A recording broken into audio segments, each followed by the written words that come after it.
অনেক দিন থেকেই আমার একটা পাহাড় কেনার শখ, কিন্তু পাহাড় কে বিক্রি করে তা জানি না। যদি তার দেখা পেতাম, দামের জন্য আটকাতো না। আমার নিজস্ব একটা নদী আছে, সেটা দিয়ে দিতাম পাহাড়টার বদলে। কে না জানে পাহাড়ের চেয়ে নদীর দামই বেশি। পাহাড় স্থাণু, নদী বহমান। তবু আমি নদীর বদলে পাহাড়টাই কিনতাম, কারণ আমি ঠকতে চাই। নদীটা অবশ্য কিনেছিলাম একটা দ্বীপের বদলে। ছেলেবেলায় আমার বেশ ছোট্টখাট্ট ছিমছাম একটা দ্বীপ ছিল, সেখানে অসংখ্য প্রজাপতি। শৈশবে দ্বীপটি ছিল আমার বড় প্রিয়। আমার যৌবনে দ্বীপটি আমার কাছে মাপে ছোট লাগলো। প্রবহমান ছিপছিপে তন্নি নদীটি বেশ পছন্দ হলো আমার।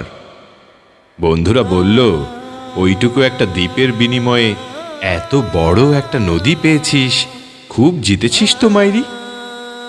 তখন জয়ের আনন্দে আমি বিহ্বল হতাম। তখন সত্যি আমি ভালোবাসতাম নদীটিকে। নদী আমার অনেক প্রশ্নের উত্তর দিত। যেমন, বলতো আজ সন্ধেবেলা বৃষ্টি হবে কিনা। সে বলতো, আজ এখানে দক্ষিণ গরম হাওয়া, শুধু একটা ছোট্ট দ্বীপে বৃষ্টি। সে কি প্রবল বৃষ্টি, যেন একটা উৎসব। আমি সেই দ্বীপে আর যেতে পারি না। সে জানতো, সবাই জানে, শৈশবে আর ফেরা যায় না। এখন আমি একটা পাহাড় কিনতে চাই। সেই পাহাড়ের পায়ের কাছে থাকবে গহন অরণ্য। আমি সেই অরণ্য পার হয়ে যাব। তারপর শুধু রুক্ষ কঠিন পাহাড়, একেবারে চূড়ায়। মাথার খুব কাছে আকাশ, নিচে বিপুলা পৃথিবী, চরাচরে তীব্র নির্জনতা। আমার কণ্ঠস্বর সেখানে কেউ শুনতে পাবে না। আমি ঈশ্বর মানি না, তিনি আমার মাথার কাছে ঝুঁকে দাঁড়াবেন না।